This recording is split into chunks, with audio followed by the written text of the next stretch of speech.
प्रभु को धन्यवाद देते हैं कि आज एक बार फिर से प्रभु ने हमें अपने वचन की संगति में आने का मौका दिया है। और आज जो परमेश्वर का वचन हमारे बीच प्रभु ने दिया है कि हम उस वचन को जाने समझें और प्रभु को धन्यवाद दें, वो अय्यूब की किताब से है। और अय्यूब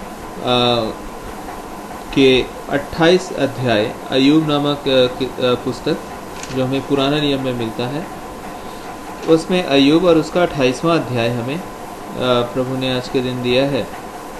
और 28 अध्याय के तीसरे वचन से हम पढ़ने जा रहे हैं।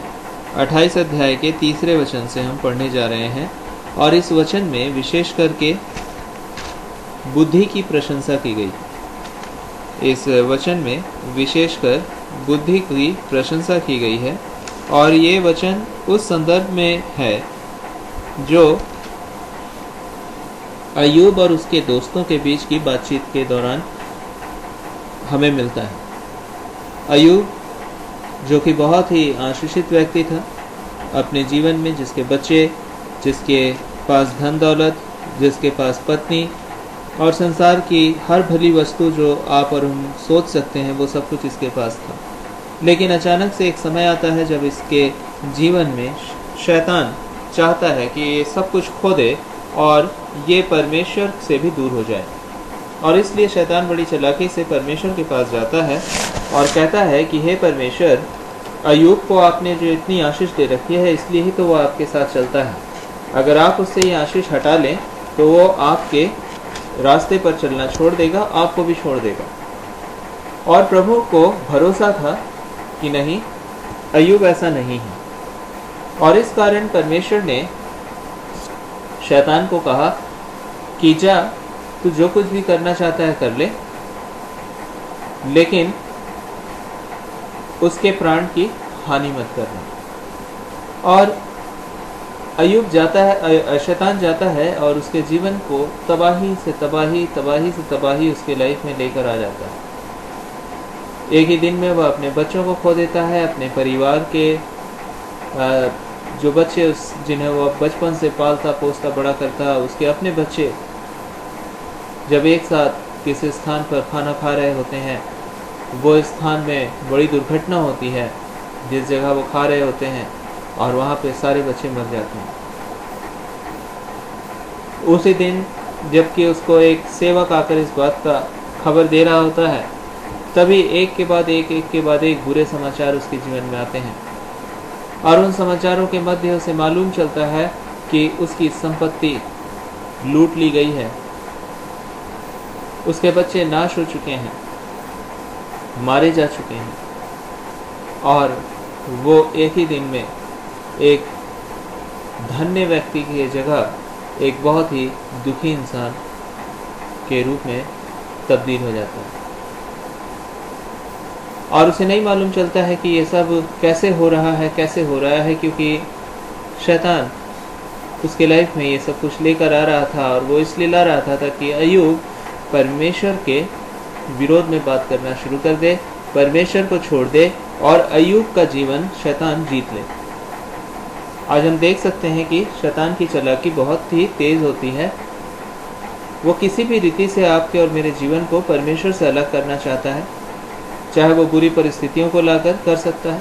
आज हमारे मध्य हम देखते हैं और हम सभी के जीवन में ये चीज़ें आती हैं, दुख आते हैं, बीमारियां आती हैं, बुरी परिस्थितियां आती हैं। और हर परिस्थितियों में शैतान की इच्छा ये होती है कि आप और हम परमेश्वर को छोड़ दें और अपने जीवन में उसके साथ चले जाएं। एक घटना याद आती है, आज हमारे देश में दिनकरण अंकल, जिनका नाम डीजीएस दिनकरण था, वो परमेश्वर के बहुत ही नज़दीकी में अपने जीवन को जीने वाले एक व्यक्ति थे। जीवन भर परमेश्वर ने उनकी सहायता की और उन्हें अपनी आत्मा के अभिषेक से भरा रखा, और जीवन में हर बातों में परमेश्वर के प्रति वो अपने जीवन में ईमानदार रहना चाहते थे। और पवित्र आत्मा उनके इस कार्य में हमेशा इस बात में सहायता करता था, और उन्होंने पवित्र आत्मा की मदद से परमेश्वर को भाने वाला एक जीवन जिया इस पृथ्वी पर। लेकिन उनके जीवन में भी जो कि परमेश्वर के द्वारा एक अभिषिक्त जीवन उन्होंने इस पृथ्वी पर जिया, उस जीवन को जीने के मध्य उनके ऊपर भी बहुत सारी आफत और मुसीबतें आती रहीं। एक समय ऐसा आया जबकि उन्होंने अपनी एक लौती बेटी, उनके 2 बच्चे थे, उनके 2 बच्चे हैं, एक उनका बेटा और उनकी एक बेटी थी, और उनकी बेटी जो कि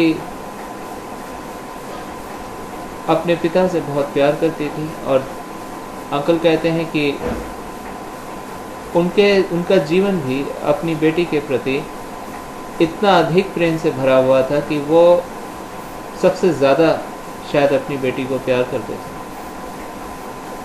और एक समय ऐसा हुआ कि कार एक्सीडेंट में वो सभी जा रहे थे और उनकी अचानक से कार एक्सीडेंट हो जाता है। कार में जा रहे थे वो, और उस एक्सीडेंट में उनकी बेटी बहुत ही बुरी तरह से घायल हो जाती है, और मालूम चलता है कुछ ही समय बाद कि उनकी बेटी की मृत्यु हो जाती है। घायल तो अंकल भी हो रहते हैं, लेकिन अंकल का तो जीवन बच जाता है, लेकिन उनकी बेटी की मृत्यु हो जाती है। और जब इन्हें मालूम चलता है तो इनका हृदय टूट जाता है, लेकिन उसके बावजूद भी परमेश्वर इनका साथ नहीं छोड़ते हैं। और उसी समय बहुत सारे लोग जो इनके विरोध में बातें करते हैं कि ये तो गलत था, या इसने ऐसा किया या उसने वैसा किया होगा, इसलिए इतनी आफत और मुसीबतें इसके जीवन में आई हैं। लेकिन उन तमाम दोषों के मध्य, उन तमाम लोगों के चोट लगाए जाने वाली बातों के मध्य उन्होंने अपने जीवन में परमेश्वर के साथ रहना चुना।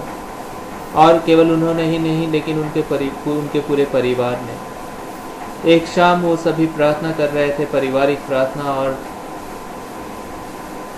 तभी पवित्र आत्मा उनके जीवन में, परमेश्वर अपनी आत्मा के द्वारा उनके मध्य आते हैं, और परमेश्वर उनसे पूछते हैं कि बेटे, बच्चे, क्या तुम लोग अभी भी मेरे साथ रहोगे और मेरे लिए खड़े होगे प्रार्थना करने के लिए, प्रचार करने के लिए? और पवित्र आत्मा ने उनको अपनी अद्भुत शांति और इत्मीनान दिया, जिससे कि उनका बोझ, जो मन का बोझ था, वो दूर हुआ, और परमेश्वर का आनंद और सामर्थ्य उनके अंदर समा गया, और उन्होंने एक मन से परमेश्वर की आत्मा में होकर प्रभु के कार्य में आगे बढ़ने का निर्णय लिया। और वो परिवार फिर से खड़ा होता है, फिर से परमेश्वर की महिमा करने लगता है। वो कहने लगते हैं फिर से जाकर बड़े बड़े मीटिंग्स में कि यीशु मसीह आज भी भला है। वही माँ जो अपने बेटी को खो चुकी होती है, वही पिता जो अपनी बेटी को खो चुका होता है, वही भाई जो अपनी बहन को खो चुका होता है, वो जाते हैं और फिर भी लोगों के बीच खड़े होकर कहते हैं कि यीशु मसीह भला परमेश्वर है। और आप देख सकते हैं, क्योंकि परमेश्वर अपने बच्चों को वो अनुग्रह देते हैं कि वो जीवन की परिस्थितियों से ऊपर परमेश्वर के साथ अपने जीवन को जिए। अय्यूब के जीवन में उसकी पत्नी कहती है कि जब तू अपने बच्चों को खो चुका है, अपना सब कुछ खो चुका है, तो परमेश्वर की निंदा कर और मर जा। लेकिन वो कहता है कि जिस परमेश्वर से हमने खुशियाँ ली और आशीष लिया, क्या उसी से हम दुख और गम को भी ना दें? और वो अब परमेश्वर की निंदा नहीं करता है। उसके जीवन में उसके दोस्त आ जाते हैं उसको सांत्वना देने के लिए। वो देखते हैं, दूर से ही रोते रहते हैं, और तुरंत ही कुछ समय बाद वो बैठते हैं और सोचने लगते हैं कि अय्यूब ने ज़रूर कोई गलती की होगी, और यही वजह है कि इसके ऊपर इतनी आफतें उसको आई हैं।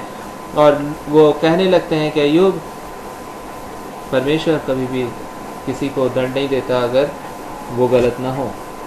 अच्छा है कि तू अपनी गलती को मान ले। और अय्यूब बार बार अपनी बातों को रखता अपने दोस्तों के बीच कि नहीं, मैंने ऐसा कोई काम नहीं किया है, मैं अपनी दृष्टि में गलत नहीं हूँ। लेकिन वो उसे पूरी तरह से समझाने की कोशिश करते हैं और उससे मनवाने की कोशिश करते हैं कि तू गलत है, और माफ़ी मांग, क्योंकि परमेश्वर गलत नहीं हो सकते। लेकिन अंत में जब हम अय्यूब की किताब के अंतिम भाग में पहुंचते हैं तो परमेश्वर का वचन हमें क्या कहता है कि अय्यूब के समान अय्यूब के दोस्तों ने परमेश्वर के विषय में सही बात नहीं कहा। मतलब वो लोग तो परमेश्वर को सही ठहरा रहे थे और अय्यूब को गलत ठहरा रहे थे,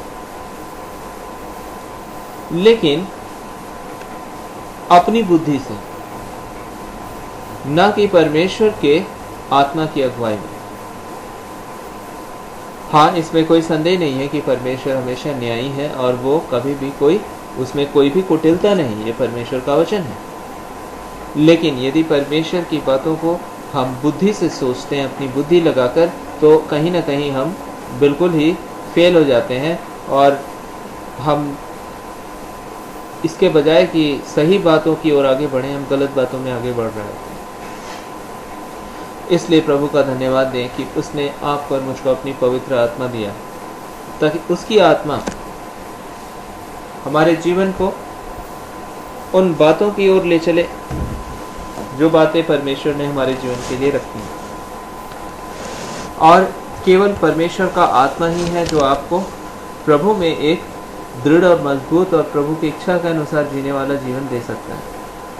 कई एक बार हम सांसारिक तरीके से अपनी बुद्धि से सोचना शुरू करते हैं और तब हम फंदों में फंसना शुरू कर देते हैं, क्योंकि शैतान बड़ी चालाकी से आपको और आपकी बुद्धि को भरमा सकता है, लेकिन पवित्र आत्मा को नहीं भरमा सकता, परमेश्वर की आत्मा को नहीं भरमा सकता। और आपको लगेगा, मुझको लगेगा कि तो फिर हम क्या करें ऐसी परिस्थिति में, जब हम बुरी हालात में गुजर रहे हों, हम क्या करें उस समय, क्योंकि हमें तो समझ में नहीं आता और हम तो बस वही करते हैं जो हमें समझ में आ रहा होता है, जो हमें ठीक लग रहा होता है, हम तो वही कहते हैं और हम वही सोचते हैं। लेकिन प्रभु का धन्यवाद दीजिए कि परमेश्वर ने आपको एक सामान्य मनुष्य नहीं रखा है।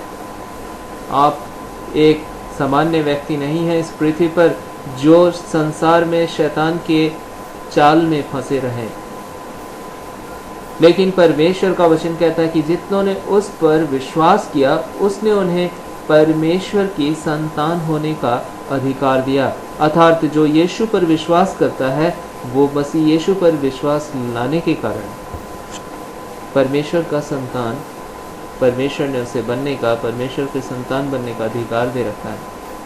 और हम लोग कई बार जान चुके हैं और देख चुके हैं, परमेश्वर शब्द मात्र से आपको अपना संतान नहीं ठहरा रहे होते हैं, लेकिन इसलिए ठहरा रहे होते हैं क्योंकि बाइबल बताती है परमेश्वर अपनी आत्मा को अपने बच्चों के जीवन में दे देते हैं, और जिस वजह से वो बच्चे अपने परमेश्वर पिता की आत्मिक संतान हो जाते हैं। जैसे एक संसारिक पिता का खून उसके बच्चे में पाया जाता है और इसलिए वो उसका संतान कहलाता है, उसी तरह से हम अपने परमेश्वर पिता के आत्मिक संतान हैं, क्योंकि उसने अपनी आत्मा मुझे और आपको दे रखी है। और यदि हम और आप प्रार्थना करते हैं उस वक्त हम परमेश्वर पर निर्भर होते हैं। हम कह रहे होते हैं परमेश्वर हमारी सहायता कीजिए क्योंकि हम नहीं जानते हैं, लेकिन आप सब कुछ समझते हैं।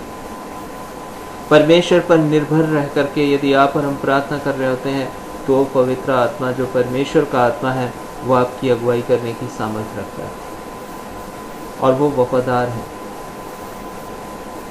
जब दिनाकरण अंकल और उनका पूरा परिवार उस दुख की घड़ी में जब उन्होंने अपनी बेटी को खोया, जब वो प्रार्थना कर रहे थे, उसी समय पवित्र आत्मा उनके मध्य आया और पवित्र आत्मा ने उनकी सहायता की। और तब वो एक सामान्य परिवार की तरह निर्णयों को नहीं ले रहे थे कि चलो चलो अब तो हम और भी ईमानदार हैं यीशु के लिए, और हम तो निष्ठावान हैं और हम बड़े ही दृढ़ निश्चयी हैं, हम बड़े बहादुर लोग हैं। ये सब कुछ उनके मन की भावनाएं नहीं थी। वो अपने दिल पर पत्थर रखकर यीशु मसीह का प्रचार करने के लिए दोबारा नहीं जा रहे थे कि ओ यीशु कोई बात नहीं, आपने तो हमारे साथ बुरा कर ही दिया है, बेटी मर गई है, लेकिन अब तो हम अपने दिल पे पत्थर रख के भी कहेंगे कि यीशु भला है। परमेश्वर ऐसे नहीं है। परमेश्वर उन बातों को आपको देखने की सामर्थ्य देते हैं जो एक सामान्य मनुष्य नहीं देख पाता है। एक दिन एक प्रार्थना के लिए आमंत्रण था कि आए हम लोग सब लोग मिलकर प्रार्थना करेंगे, और उस प्रार्थना में मैं भी गया था। और उस प्रार्थना में जब गए तो उन्होंने बहुत सारे प्रार्थना के विषय लिखे। एक विषय था कि एक भाई के पास नौकरी नहीं है, और इसलिए काफ़ी दिनों से वो भाई नौकरी की तलाश कर रहा था, लेकिन उसे अपने पढ़ाई के बाद अभी तक नौकरी नहीं मिली थी और वो बहुत ही परेशान था। काफ़ी समय से वो अपने उन क्षेत्रों में रह रहा था और अपने माता पिता उसे पैसा भेजा करते थे। उनके मम्मी पापा के पास अच्छा स्वास्थ्य नहीं था, बड़ी उम्र हो गई थी और वो भी परेशान थे। और वो भाई जब बाहर रहता, उन दिनों उनकी मम्मी का ट्रीटमेंट चल रहा था और मम्मी कई बार कहती और परेशान रहती, और बच्चे भाई भी परेशान होता। और सबसे बड़ी उसको दुख की बात थी कि उसके पास जॉब नहीं था। कई बार वो मुझसे बातचीत करता, बोलता भैया दिल करता है कि ऐसे समय में सुसाइड कर लूँ, एग्ज़ाम्स तो दे रहा हूँ, कहीं सफलता नहीं मिलती। लेकिन वो भाई परमेश्वर से प्यार करने वाला भाई था और परमेश्वर से प्रार्थना करने वाला भाई था, परमेश्वर की स्तुति और आराधना करने वाला भाई था, परमेश्वर पर विश्वास करने वाला भाई था। वो भाई इस वजह से परमेश्वर की संतान था क्योंकि उसने परमेश्वर यीशु मसीह पर विश्वास किया था। और जीवन के इस दुर्गम परिस्थिति में जब कुछ नहीं लगता था कि अब कुछ हालात बदलेंगे, उस टाइम भी परमेश्वर का आत्मा उसको सहायता करता था कि वो प्रभु में बना रहे। एक समय ऐसा था कि सभी लोग जब प्रार्थना करने के लिए इकट्ठे हुए, उस भाई के विषय में भी प्रार्थना करने का समय आया और लोगों ने उनके लिए प्रार्थना करना शुरू किया। और उन्होंने कहा, हे प्रभु क्या कहें, बहुत समय से तो ये भाई परेशान है, दुखी है, और कितना आंसू बहाएं प्रभु तेरे सामने। ये प्रार्थना के शब्द थे जो लोग उसके लिए प्रार्थना कर रहे थे। और कितना आंसू बहाएं प्रभु, अब तो बस कर प्रभु, बस कर। मैं भी इस प्रार्थना को सुन रहा था, लेकिन कहीं ना कहीं मैं इस प्रार्थना में सहमत नहीं हो पा रहा था, क्योंकि जो बच्चे परमेश्वर की संतान होते हैं उनके जीवन में परमेश्वर निश्चय अपनी भलाई को रखता है, और वो भलाई उसके जीवन में उसके प्रभु के ठहराए हुए समय पर आने वाली होती है। आप जब जैसे मसीह यीशु को आपने ग्रहण कर लिया, वैसे ही आपका जीवन परमेश्वर के हर भली आशीषों को प्राप्त कर चुका है। जब तक आपका जीवन परमेश्वर ने इस पृथ्वी पर ठहराया है, परमेश्वर आपको जीवन भर अपनी भलाइयों को आपके जीवन में बनाए रखेंगे। उसका वचन आपके लिए पूरा होगा। और इस वजह से अन्य समयों में जब कभी उस भाई से मेरी व्यक्तिगत बातें होती थी और वो मुझे भी कहता था, भैया कई बार मन करता है कि सुसाइड कर लो और ऐसी बातें, तब हम लोग प्रार्थना करते थे साथ में। और मैं यही कहता था, भाई मैं आपके लिए प्रार्थना नहीं करूंगा कि परमेश्वर आपको बड़ी आशीष दे, क्योंकि आप तो पहले से ही परमेश्वर यीशु पर विश्वास करते हैं। और जो बच्चे प्रभु के हैं, जो बच्चे परमेश्वर यीशु मसीह पर विश्वास करने वाले हैं, वो तो पहले से ही मसीह की द्वारा आशीषित ठहराए जा चुके हैं। यीशु मसीह पर जैसे आप विश्वास करते हैं, क्या विश्वास करते हैं कि मसीह मेरे पापों के लिए उस क्रूस पर मारा गया, मसीह यीशु ही सच्चा और जीवता परमेश्वर है, और परमेश्वर पिता ने मसीह यीशु में होकर मेरे उद्धार किया है। और जब यीशु ने उस क्रूस पर अपने जीवन दिया, तो उस क्रूस पर केवल आपको अनंत जीवन नहीं मिला, लेकिन इस पृथ्वी का भी 100% का जीवन प्रभु ने दे रखा है। लेकिन उन आशीषों को जो प्रभु आपके जीवन में दे रखे हैं, उन आशीषों को पाने के लिए, उन आशीषों के लिए प्रभु ने एक समय भी निर्धारित कर दिया है। अपने समय से पहले परमेश्वर उनको आपको नहीं देने वाले, क्योंकि आप उस समय तक उसके लिए तैयार नहीं होते हैं, या मैं उन बातों के लिए उस समय तक प्रभु के द्वारा तैयार नहीं किया गया होता हूँ। इसलिए परमेश्वर मेरे जीवन में कहते हैं, धीरज से यहोवा की बाट जोता रहे और वो सही समय पर तुझे शिरोमणि बना देगा, मतलब अपनी हर भली बातों को तेरे जीवन में पूरा कर देगा। और ये सारी बातें जब भाई से मेरी बात होती थी, मैं कहता था भाई मैं आपके लिए नहीं प्रार्थना करूंगा कि आपको प्रभु आशीष दे, आपको तो पहले ही प्रभु ने आशीष दे दिया है क्योंकि आप प्रभु के बच्चे हैं। लेकिन परमेश्वर की आशीष दिखेगी, हो सकता है 1 महीने बाद, हो सकता है 2 महीने बाद, हो सकता है 1 साल बाद। तो आपके लिए तो गारंटेड आशीषित हैं आप व्यक्ति। जो आशीषित नहीं है उनके लिए प्रार्थना करना चाहिए कि प्रभु उसको आशीष दे। तो ये है पवित्र आत्मा जो आपकी सहायता करता है, तो आप परिस्थितियों को मनुष्यों की तरह नहीं, परमेश्वर की नजर से आप देख पाते हैं। आप कभी भी ये नहीं कह सकते हैं, अगर किसी देश में एक राजा है और उसके राजा का एक ही बेटा है, तो आप समझ सकते हैं कि भविष्य में जो राजा होगा उस राजा के बाद वो उसका ही बेटा होगा, राजकुमार होगा। और वो राजा का बेटा जो है एक दिन राजा बनेगा अपने पिता के स्थान पर, क्योंकि राज्य तो इसी प्रकार चलता है। और अगर उसका बेटा आज राजा नहीं है और आप उसको देखते हैं और आप बोलते हैं कि हाय हाय बेचारा तो आज राजा, कैसे क्या कहें, बेचारा के पास कोई काम नहीं है, बेचारा के पास तो कोई भविष्य ही नहीं है, ये तो कुछ है ही नहीं, मेरे पास तो फिर भी मैं राजा के यहाँ सेनापति हूँ, लेकिन ये लड़का तो बिल्कुल ही कुछ है ही नहीं है इसके पास। ये है एक नासमझी की बातें। आप तो केवल सेनापति ही हैं, अगर कोई सेनापति है तो, लेकिन वो जो लड़का आपको दिखाई दे रहा है वो भविष्य का राजा है, जो आप पर भी हुकूमत करने वाला है, आप पर भी शासन यही करेगा भविष्य में। क्योंकि ये राजा है, इसलिए राजा का बेटा है, इसलिए इसको राज तो मिलना पक्का है। इसको सेनापति बनने की जरूरत नहीं है, इसको मंत्री भी बनने की जरूरत नहीं है। ये तो राजा का बेटा है, इसलिए ये कल के दिन में देश का सर्व प्रधान बन जाएगा, सबसे बड़ा बन जाएगा, प्रधान बन जाएगा और यही राजा होगा।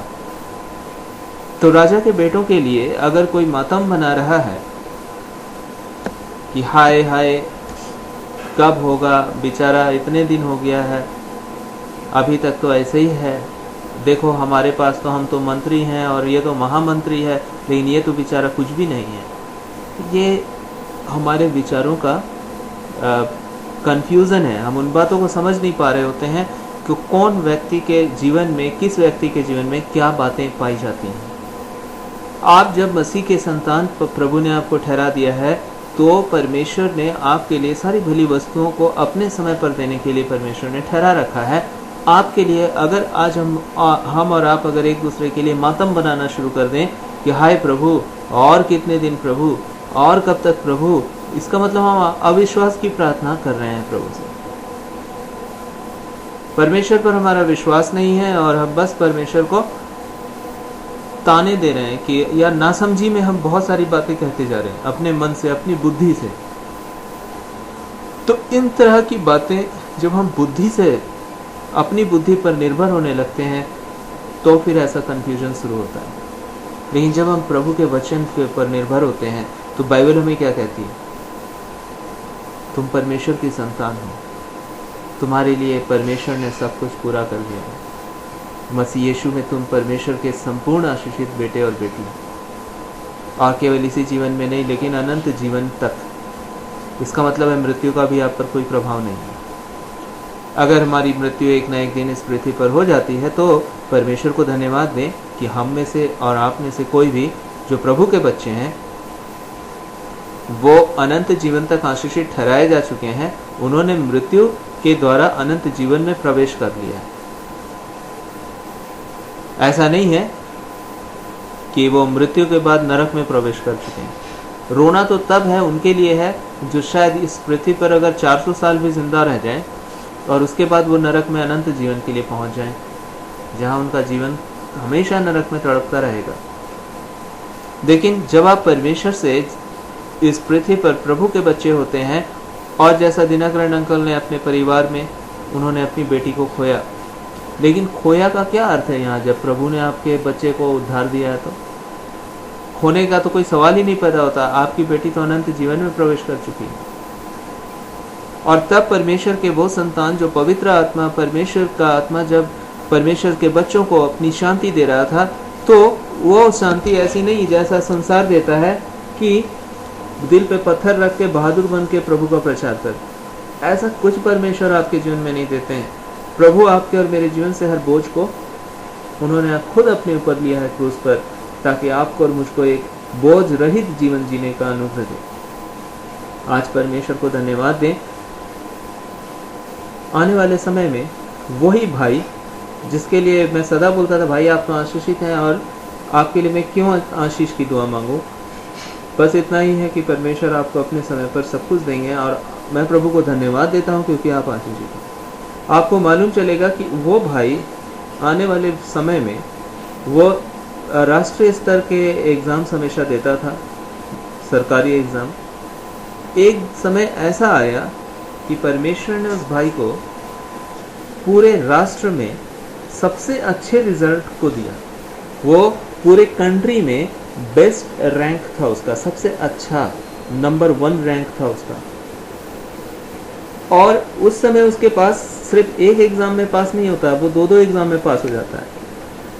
और फिर वो सोचता है कि अब 2-2 एग्जाम में पास हो गया, वो कौन सा लूं, और वो लेता है उस एग्जाम में के सफलता को वो चुन लेता है, उस नौकरी के पीछे वो जाने के लिए तैयार होता है जो परमेश्वर उसकी अगुवाई करते हैं। और आपको आश्चर्य होगा जानकर कि जो माता पिता सदा दुखी रहते थे अपने बच्चे को उसको दूर देखते हुए, वो लड़का बाद में सरकारी नौकरी प्राप्त करके अपने ही क्षेत्र में उसकी नियुक्ति होती है।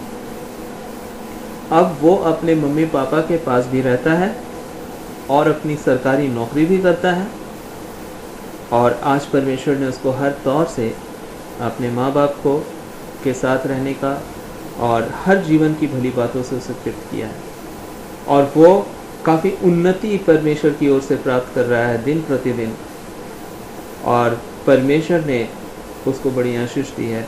और पिछले ही साल उसकी या पिछले दिनों में उसकी शादी हुई और अब परमेश्वर ने उसको एक अच्छा परिवार भी दिया। तो आप देख सकते हैं कि परमेश्वर के बच्चों के लिए अगर हम और आप सोचें कि हाय हाय हाय हाय बेचारा बेचारा भी, ये हमारे ख्याल हैं। ये परमेश्वर का वचन उनके लिए नहीं है। प्रभु का वचन उनके लिए कुछ और कहता है। प्रभु का वचन उनको कहता है कि ये मेरे बेटे हैं, इनके लिए आंसू मत बहाओ।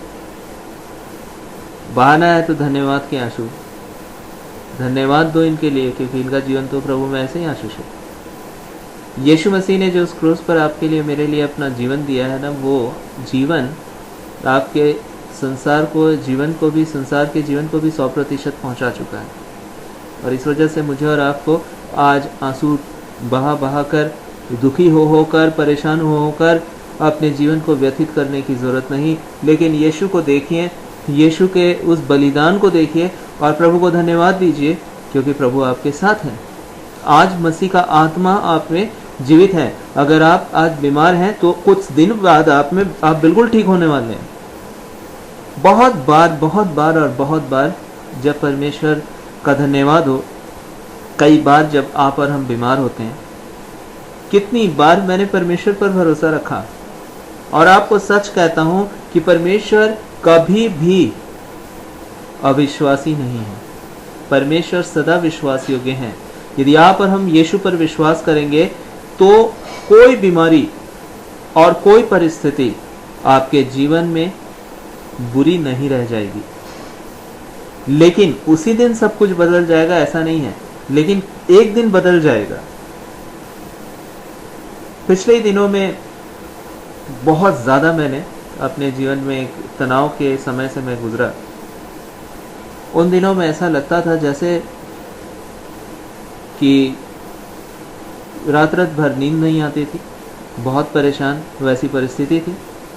और ऐसा लगता था जैसे कि हार्ट में एक पेन होता था, और मतलब ऐसा लगता था कि कभी भी हार्ट अटैक भी हो जाए। एक भारीपन, एक झिनझिनाहट या एक सुन्न सापन हमेशा रहा करता था। और उन दिनों में यही लगता था कि मेरे एक रिश्तेदार हैं, उन्हीं दिनों में उनसे मेरी मुलाकात हुई और वो कहते हैं कि अचानक से उन्होंने भी ये बात कहा। वो मुझे ट्रेन में छोड़ने के लिए आए थे, उनके शहर में गया था और उन्होंने कहा कि मैंने कहा दूसरे प्लेटफॉर्म में आई है ट्रेन, आप छोड़ दीजिए, मैं चला जाऊंगा। तो कहते थे नहीं, थोड़ा चलना फिरना अच्छा होता है, क्योंकि ऐसा लगता है जैसे हार्ट में ना मतलब सुन्न है, ब्लॉक है, और जब हम चढ़ते उतरते हैं सीढ़ियों से तो वो थोड़ा क्लियर हो जाता है। मैंने बोला अरे, उनका अनुभव मेरा अनुभव बिल्कुल मैच कर रहा था। मैंने उनको ज़्यादा नहीं बोला, मैं हाँ ऐसा होता है, और ये मेरा अनुभव भी था। और कुछ समय बाद तो ये मेरा अनुभव कुछ ज़्यादा ही बढ़ गया। उन्हीं दिनों में अचानक से एक दिन मेरे पास, हम लोगों के पास खबर आती है रात में कि जो रिश्तेदार ने ये बात कहा था, उनको हार्ट अटैक हो गया। और हम लोग उनके दूसरे ही दिन सुबह उनके हॉस्पिटल पहुंचे और उनको आईसीयू में रखा गया था। फिर उनको जल्दी बड़े हॉस्पिटल में और भी खास इलाज के लिए भेजा गया, जो खासकर हार्ट के लिए स्पेशलिस्ट डॉक्टर्स थे उनके पास। और बहुत ही मालूम चला उनके अच्छे इलाज के बाद कि उनके हार्ट में कई ब्लॉकेज हैं, और उनको ऑपरेट किया गया और उसके बाद वो ठीक हुआ। और इधर मेरा जीवन, मुझे लग रहा था हे प्रभु, उनके पास तो रेलवे की नौकरी थी, लेकिन हम लोग धन्यवाद देते हैं क्योंकि तू हमारा परमेश्वर है। और आपको सच कहता हूँ कि वो बाहर जो दिल में हमेशा सुन्न सा लगना या इस प्रकार की चीज़ें, वो तनाव का समय, कई एक बार तो डर लगता था, कई बार लगता था कि खाना उस हिसाब से खाओ या वैसा जीवन जियो या बहुत सारी बातें।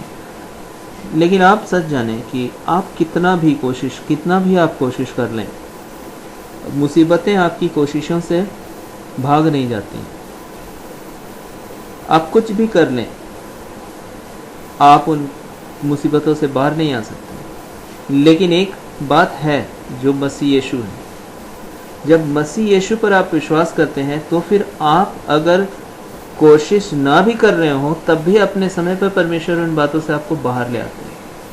आज मेरा वो जीवन है जिसमें कुछ भी नहीं है वैसी बातें जो बातें थीं।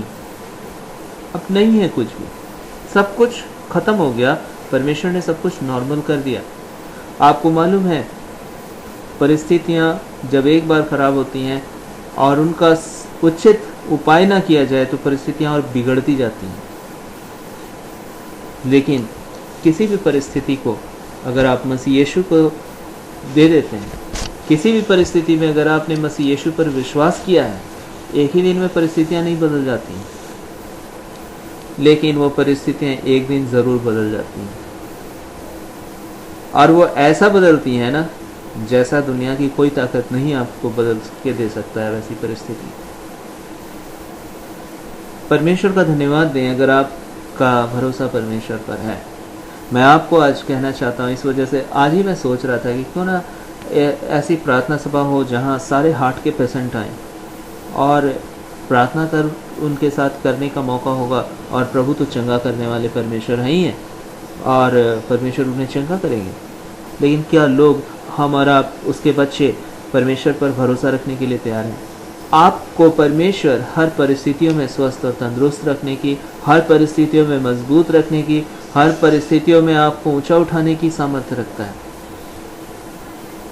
परमेश्वर आपके लिए सब कुछ पूरा करने की सामर्थ्य रखता है। और यही वजह है कि आज भी आपके पास अवसर है कि अगर प्रभु ने कल आपकी सहायता की थी तो वो आज भी आपकी सहायता करेंगे। अगर परमेश्वर ने आपको किसी भी परिस्थिति में आप हों, परमेश्वर आपको उन बातों में मजबूत करने की सामर्थ्य रखते हैं। पिछले ही एक और उदाहरण है, पिछले दिनों में मैं अपनी दीदी के घर गया और उन्होंने कहा तुम्हारे आँख में क्या हो गया है, तुम्हारा आँख बहुत लाल सा लग रहा है। और उन दिनों में काफ़ी मैंने काम किया हुआ था, स्ट्रेस भी था, और सच कहता हूँ कि लेफ़्ट आई से मुझे प्रॉब्लम फील हो गई। लेकिन फिर हमारे पास, हम लोगों के पास एक हमारे पास, हम लोगों के पास एक गढ़ है, हमारा परमेश्वर। हमारा परमेश्वर हमारा चंगा करने वाला परमेश्वर है। जब आप और हम उस पर विश्वास करते हैं, भरोसा करते हैं, तो फिर बातें वैसी नहीं रहती हैं जैसी थीं, और तुरंत चीज़ें कई एक बार नहीं बदलती, लेकिन वो बातें एक दिन ज़रूर बदलती हैं। आपको सच कहता हूँ, मसीह के साथ कारण आपके लाइफ में यदि आपने उस पर भरोसा किया तो आपको कहीं जाने की ज़रूरत नहीं है। प्रभु पर धीरज के साथ विश्वास करें और आप निश्चय उसके कार्यों को देखेंगे। ना तो आपका शरीर का कोई अंग बीमार रहेगा, ना तो आपका शरीर बीमार रहेगा, और ना ही तो आपकी आत्मा के अंदर परमेश्वर आपको अशांत रहने देंगे। परमेश्वर आपको अपनी पीस देंगे, शांति देंगे, क्योंकि परमेश्वर आपके साथ है। हम जब तक इस पृथ्वी पर हैं, ये हो सकता है कि हम और आप मौसम के हालात का सामना करें, कई एक बार हम हो सकता है कि बीमार हों, लेकिन याद रखें कि हम और आप संसार में हैं, लेकिन हमारा परमेश्वर के हैं। इस संसार में प्रभु हमारे साथ है। प्रभु का वचन कहता है, मैंने तुम्हें अपनी आत्मा दे रखा है। और यही वजह है आज परमेश्वर को धन्यवाद देता हूँ।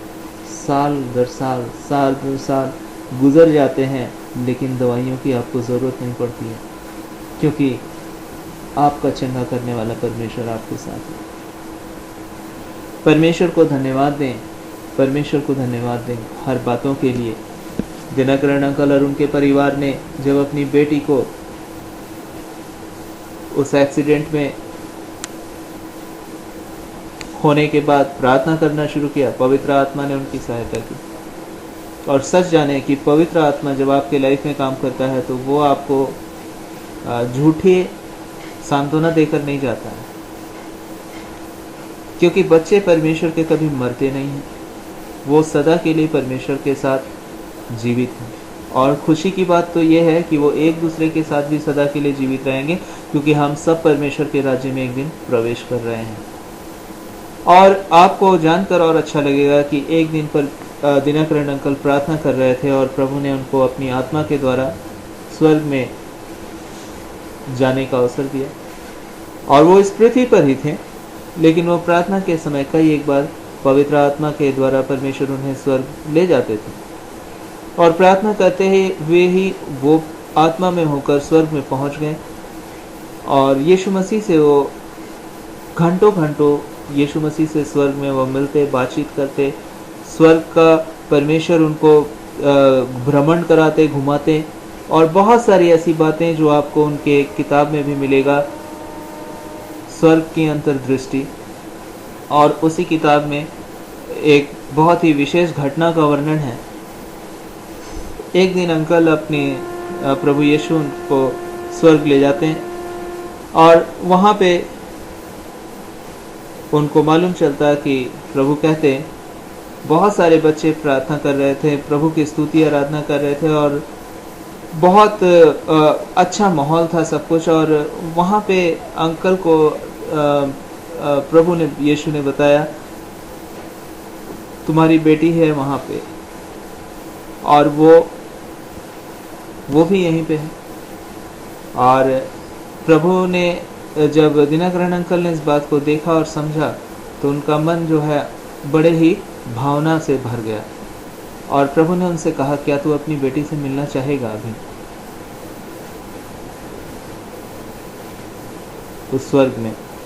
और अंकल ने कहा कि नहीं प्रभु, मैं नहीं मिलूंगा, क्योंकि अभी मैं उससे मिलूंगा तो मेरा मन नहीं करेगा वापस पृथ्वी में जाने के। और एक दिन तो मैं यहाँ आऊँगा ही, और फिर मैं अपनी बेटी के साथ रहूँगा। और प्रभु का धन्यवाद दें कि आज दिनकरण अंकल परमेश्वर के राज्य में हैं और अपनी बेटी के भी साथ हैं। तो परमेश्वर अपने बच्चों को मृत्यु से पार जीवन में लेकर आ चुके हैं।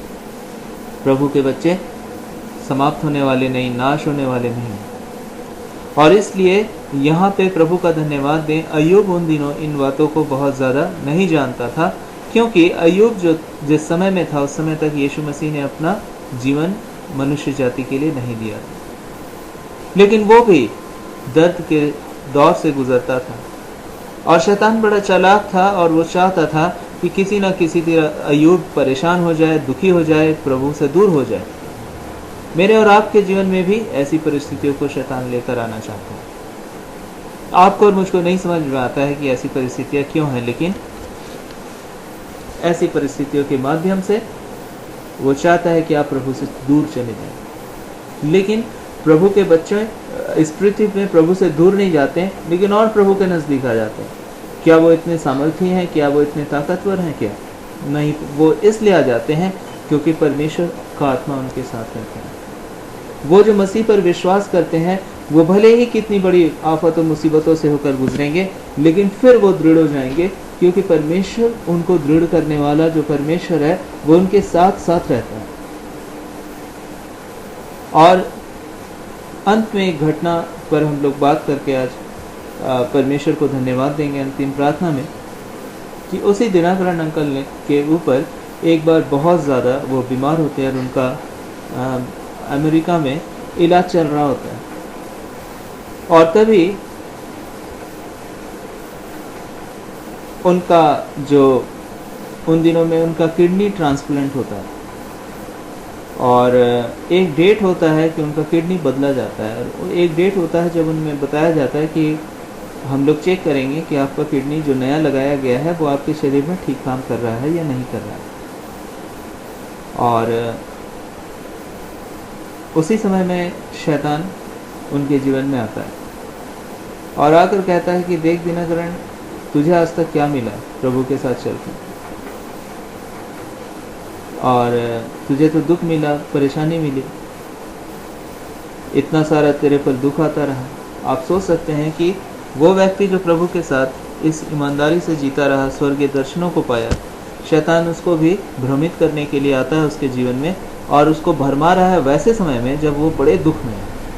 उस समय उसके साथ कोई नहीं है, रात का समय है हॉस्पिटल में, और उस टाइम में उसके पास शैतान आता है और उसको कहता है दिनकरण अंकल को सीधे तौर से कि तू जिसकी सेवा करता है उसका क्या फ़ायदा सेवा करके, देख क्या तुझे मिला जीवन में, तू इतना दुखी है, इतना बीमार है, और तेरा जो ये किडनी भी है वो भी ठीक से काम नहीं करेगा और तू आफत में पड़ा रहेगा।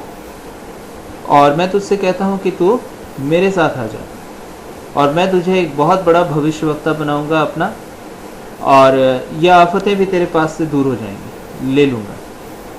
अब आप देख सकते हैं एक तरफ परमेश्वर के दास अय्यूब के जीवन में भी शैतान ने यही काम किया था। शैतान ने उसके जीवन को, शरीर को पूरी तरह से बीमार कर दिया था और उसके शरीर में फोड़े और पूरे शरीर में घाव भर गए थे, और वो रात में बैठा हुआ ठीकरों से अपने शरीर को खुजलाता रहता था। और उसी बीच उसके दोस्त आ जाते हैं अय्यूब के, और वो भी उसको दोषी ठहराने की कोशिश करते हैं और वो उस दौरान परेशान रहता है। यहाँ आज इन दिनों में हम देखते हैं कि दिनकरण अंकल के पास में भी शैतान आता है और उनको कंफ्यूज करता है, उनको भरमाता है और उनको कहने की कोशिश करता है कि प्रभु यीशु के मसीह के साथ चलते चलते तुझे क्या मिला। ऐसी परिस्थितियाँ, दुख की परिस्थितियाँ मेरे आपके जीवन में भी आ सकती हैं। शैतान इन परिस्थितियों में आपके जीवन को प्रभु से दूर ले जाने की कोशिश करेगा, लेकिन आप आश्वस्त रहें, परमेश्वर आपके साथ है। प्रभु आपको इन तमाम बातों में शैतान पर जयवंत कर देगा। आप हार नहीं जाएंगे, लेकिन आप वचन कहता है कि परमेश्वर शीघ्र ही तुम्हारे पैरों के तले शैतान के सिर को कुचलवा देगा। आप नहीं कर सकते हैं, लेकिन पवित्र आत्मा में होकर परमेश्वर आप में जीवित है। इसलिए बाइबल हमें बड़े स्पष्ट ढंग से कहती है, क्या तुम नहीं जानते कि मसीह का आत्मा तुम में जीवित है? धन्यवाद दें परमेश्वर को, क्योंकि मसीह का आत्मा आप में जीवित है। ये परिस्थितियां बदल जाएंगी और आप प्रभु की महिमा और प्रशंसा करने पाएंगे। प्रभु का धन्यवाद दें, क्योंकि आने वाले समय में ऐसा होता है कि उस रात दिनकरण अंकल परेशान थे और तुरंत ही दिनकरण अंकल देखते हैं कि परमेश्वर ने अपने स्वर्गदूत को भेजा और वो अंकल की सहायता करने लगे। और उससे पहले परमेश्वर ने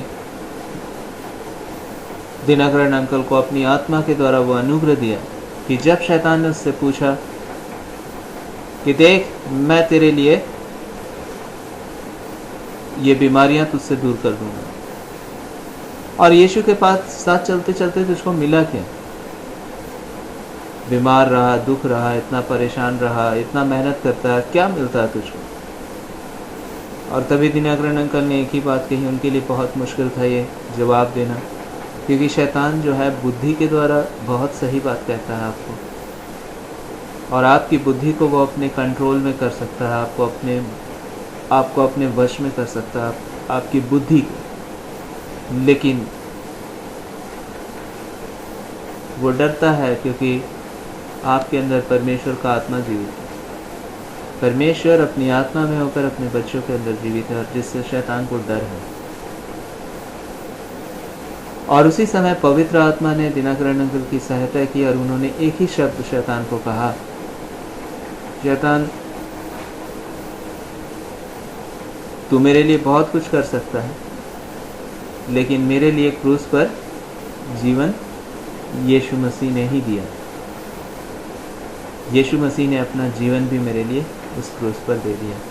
और ये बात कहते ही हुए वो उसका हर एक शातिराना चाल जो शैतान ने चलने की चाहत रखी थी, चालाकी भरे शब्द, उसका दिमाग खराब हो जाता है शैतान का, क्योंकि इसके आगे तो कुछ है ही नहीं जो कह सके। क्योंकि उसने दिनकरण अंकल के लिए जान नहीं दिया, लेकिन यीशु ने दिनकरण अंकल के लिए उस क्रूस पर जान दिया।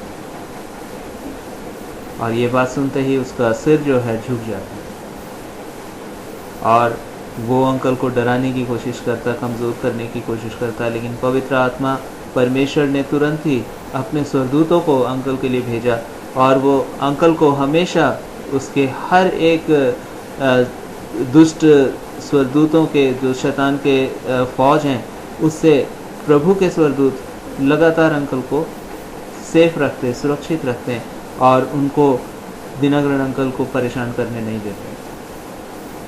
आप देख सकते हैं दुख का समय, परेशानी का समय, शैतान आपको फंसाने की कोशिश करता है, लेकिन परमेश्वर आपको नहीं छोड़े हैं इस दुख के समय में। इसलिए दाऊद क्या कहता है, चाहे मैं घोर अंधकार से भरी हुई तराई में होकर चलूं तो भी हानि से ना डरूंगा। परमेश्वर का धन्यवाद दें, चाहे वो मृत्यु के तराई से भी होकर गुजरे, लेकिन फिर भी परमेश्वर अपने बच्चों के साथ रहते हैं। और जिन बातों को दिनकरण अंकल को शैतान कहता रहा कि तू मर जाएगा, तेरा किडनी ठीक काम नहीं करेगा जो अभी लगाया गया है तेरे ऊपर, वो सारी बातें झूठी थी। एक दिन जब उनका टेस्ट का दिन था, उनका टेस्ट किया जाता है और बताया जाता है कि आपका किडनी बिल्कुल ठीक काम कर रहा है, आप बिल्कुल ठीक हैं, आप वापस तंदुरुस्त हैं। और वो फिर से आते और परमेश्वर का प्रचार करना शुरू कर देते। अपने इस पृथ्वी पर अपने जीवन को जो प्रभु ने उनको दिया था, वो फिर से प्रभु की महिमा करना शुरू कर देते। आप और हम सामान्य लोग नहीं हैं इस पृथ्वी पर, हमारा परमेश्वर की संतान है। हमारे साथ हमारा परमेश्वर है, और वही हमारा दृढ़गढ़ और हमारी चट्टान है।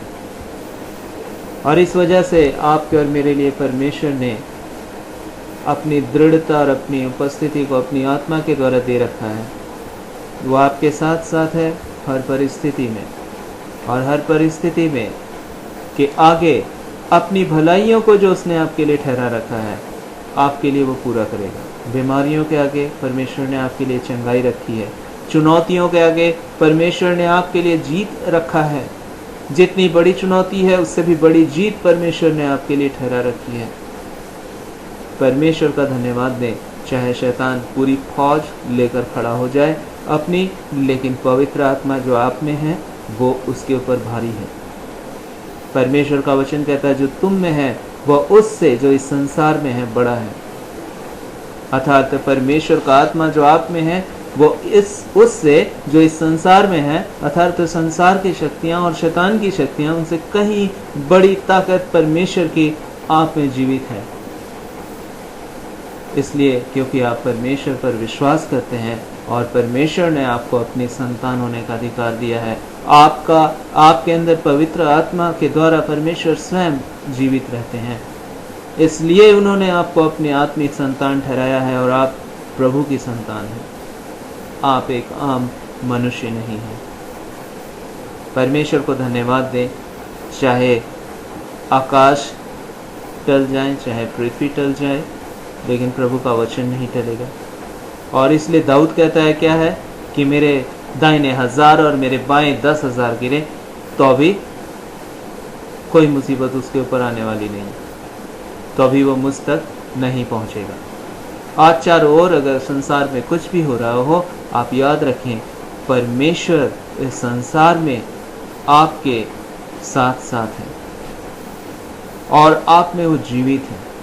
कोई बीमारी, कोई परिस्थिति, कोई भी बात, कोई भी बाहरी चीज आपको कमजोर नहीं बना सकती। आपका परमेश्वर जिस पर आपका भरोसा है वो आपको दृढ़ करेगा, मजबूत करेगा और जीवन भर आपकी उसकी भलाई को देखेंगे और इसके बाद अनंत जीवन उसने आपके लिए आशीष के साथ ठहरा रखा है। इस वजह से परमेश्वर को धन्यवाद दें उसकी भलाइयों के लिए। रोए नहीं, गिड़गिड़ाए नहीं कि क्या होगा, कैसे होगा और क्या हो रहा है, वो मेरे पास तो कुछ है नहीं। परमेश्वर को धन्यवाद दें, आप राजा की संतान हैं और आपको सेनापति, महामंत्री और कुछ और बनने की जरूरत नहीं। इस पृथ्वी पर परमेश्वर ने आपको ठहरा रखा है। जैसे एक राजा का बेटा आने वाले समय में राजकुमार जो है वही राजा बनता है, उसी तरह से प्रभु ने आपको पहले ही अपनी संतान बना दिया है।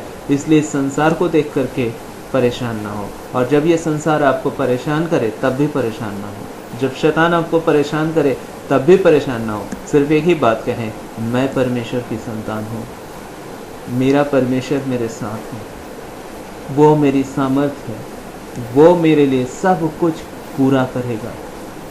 जब आप ये बात जानते हैं तो याद रखें आपको रोने की ज़रूरत नहीं। बीमारियों के सामने, तकलीफ़ों के सामने, मुसीबतों के सामने अपने आप को कमज़ोर बनाने की ज़रूरत नहीं, क्योंकि सचमुच में ये सारी परिस्थितियाँ आपके सामने कुछ भी नहीं। आपके परमेश्वर के, आपके पिता के सामने कुछ भी नहीं। ये सब कुछ यीशु ने उस क्रूस पर उठाया है ताकि आप मसीह में एक जयवंत से भी बढ़कर जीवन को जिएं और सदा परमेश्वर की महिमा और प्रशंसा करें, और निर्बल और कमज़ोर नहीं, लेकिन परमेश्वर के सामर्थी बेटे, समर्थी बेटी और सामर्थी बच्चों के तौर पर अपने संपूर्ण जीवन को जी सकें। इस समय परमेश्वर को धन्यवाद दें। प्रभु ने आपको यूं ही बातों में फुसलाया और सांत्वना नहीं दी है, लेकिन आपके लिए उसने वो सब कीमत अदा किया है जिसकी वजह से बीमारियां चली जाती हैं। आज मैं, आप, हम सब परमेश्वर के गवाह हैं, और आइए इस समय हम परमेश्वर को धन्यवाद दें उसकी भलाइयों के लिए, धन्यवाद दें उसकी बातों के लिए जो आज तक उसने हमारे लिए किया और आगे भी वो हमारे लिए करेंगे, अनंत जीवन तक हमारे लिए करेंगे, क्योंकि वो भले हैं, वो अच्छे हैं, वो पवित्र हैं, वो धर्मी परमेश्वर है, वो हमसे प्रेम करने वाले पिता हैं। आज जीवन की हर परिस्थितियों के मध्य वो हमसे प्रेम करते हैं और हमारे लिए वो सब कुछ पूरा करते हैं और सब कुछ पूरा करेंगे। यदि आपका भरोसा अपने परमेश्वर यीशु मसीह पर है तो परमेश्वर का धन्यवाद दें। ये भरोसा उसने आपके जीवन में सिखाया है रखना। ये भरोसा उसकी आत्मा के द्वारा आप में पाया जाता है, और इस वजह से आप प्रभु में एक सामर्थी और आशीषित जीवन इस पृथ्वी पर और इसके बाद अनंत जीवन उसके साथ जिएंगे। आइए इस समय प्रार्थना करें और परमेश्वर को शुक्रिया कहें। धन्यवाद हमारे परमेश्वर पिता, धन्यवाद हमारे मसीह यीशु, जो आपने हम लोगों के लिए को इतनी भली जिंदगी बख्शी है, जो जिंदगी में आप हमारे साथ होते हैं। किसी एक पल भी आप अपने बच्चों को नहीं छोड़ते, चाहे हम कितनी भी गहरे घाटियों से होकर गुजरें, चाहे हम कितनी बड़ी मुसीबतों से होकर गुजरें, लेकिन आपका आत्मा हमारे साथ साथ होता है। वो हमें थामे रखता है, वो हमें चलाता है, ताकि हम कभी कमज़ोर ना हों, क्योंकि आप हमारी ताकत, हमारी समर्थ हैं। हम यकीन करते और धन्यवाद देते हैं अब तक की भलाइयों के लिए और आने वाली उन हर भलाइयों के लिए जो आपने हमारे लिए रख छोड़ी हैं। चाहे हमारे दाहिने 1000, हमारे बाएं 10,000 गिरे, वचन कहता है कि वो तुझ तक पहुंच ना सकेगा, क्योंकि आपकी सुरक्षा हमारे साथ है। हम इस संसार में आपकी सुरक्षा में आप में आशीषित हैं। धन्यवाद हमारे परमेश्वर, अपने बच्चों को संभालें, अपने विश्वास से भरें, ताकि हम में से प्रत्येक जन आपके द्वारा दृढ़, मजबूत और लगातार बल पर बल पाता जाए, और आप में एक सामर्थ्य और जीवन से बढ़कर जीवन जो आपके साथ होने की वजह से हमें मिलता है, हम ये जी सकें। ओ लॉर्ड, आप आशीष दीजिए अपने बच्चों को। हर एक भली बातें जो आपने उनके लिए क्रूस पर प्रभु खरीदी हैं, उनको आप उनसे भर दीजिए परमेश्वर। हर एक असंभव मसीह यीशु के नाम से हमारे लिए संभव है प्रभु। इसके लिए आपका धन्यवाद देते हैं। आप हमसे प्रेम करते हैं और हम अपने बच्चों के साथ हैं प्रभु। इसके लिए आपका शुक्रिया अदा करते हैं। आज के दिन हम सभी को आशीष देने के लिए शुक्रिया। हम सभी के लिए उस क्रूस पर अपने भलाइयों को जो आपने हमारे लिए खरीदा है, चंगाई के तौर पर, आशीष के तौर पर, अनंत जीवन के तौर पर, हर एक भली बातों के तौर पर, 100% जीवन के तौर पर, अनंत जीवन के तौर पर, इसके लिए आपका शुक्रिया। सारी आदर महिमा सिर्फ आपको देते हैं और ये प्रार्थना हमारे पवित्र यीशु मसीह के नाम से मांगते, धन्यवाद के साथ आपने सुना और ग्रहण किया है। इसके लिए आपका शुक्रिया यीशु के नाम से, आमीन। आइए समय हम प्रभु की प्रार्थना एक साथ बोले और आज का कॉन्फ्रेंस हम लोग यहीं समाप्त कर देंगे। हे हमारे बाप, आप जो स्वर्ग में हैं, आपका नाम पवित्र माना जाए, आपका राज्य आए, आपकी इच्छा जैसे स्वर्ग में पूरी होती है वैसे इस पृथ्वी पर पूरी हो। हमारे प्रतिदिन की रोटी आज हमें दें, जैसे हमने अपने अपराधियों को क्षमा किया है वैसे आप भी हमारे अपराधों को क्षमा करें। हमें परीक्षा में ना लाएं, बल्कि बुराई से बचाएं, क्योंकि राज्य, पराक्रम और महिमा सदा आपकी है, आमीन। परमेश्वर को धन्यवाद दें, क्योंकि वो भले हैं, वो आपके साथ हैं, वो आपसे प्रेम करते हैं और उन्होंने आपके लिए सारी कीमत अदा कर दी है, ताकि आप परमेश्वर की भलाइयों को इस पृथ्वी पर जीवन भर देखें और इसके बाद अनंत जीवन अपने पिता के साथ सदा के लिए जिएं। परमेश्वर का प्रेम आपको संभालता है, आपको ले चलता है, वो आपसे प्रेम करते हैं, इसलिए आप दृढ़ मजबूत रहें और परमेश्वर को सदा शुक्रिया अदा करें। आज का कॉन्फ्रेंस हम लोग यहीं समाप्त करते हैं। हम फिर से मिलेंगे परमेश्वर की भलाइयों के साथ, परमेश्वर के साथ, परमेश्वर के प्रेम में होकर प्रभु आपको लेकर आएंगे, ताकि आप उसकी महिमा, आप उसकी प्रशंसा और आप उसकी भलाइयों को एक दूसरे के साथ फिर से बयान कर सकें। सारी आदर महिमा यीशु मसीह को देते हुए आज का कॉन्फ्रेंस हम लोग यहीं समाप्त करते हैं। परमेश्वर आपके साथ हैं, दृढ़ और मजबूती की ज़िंदगी को जिए। परमेश्वर की सामर्थ्य आपके साथ है, वह आपकी सामर्थ्य है, वह आपकी ताकत है। सारी आदर महिमा प्रभु यीशु मसीह को देते हुए आज का कॉन्फ्रेंस हम लोग यहीं समाप्त करते हैं, यीशु के नाम से, आमीन।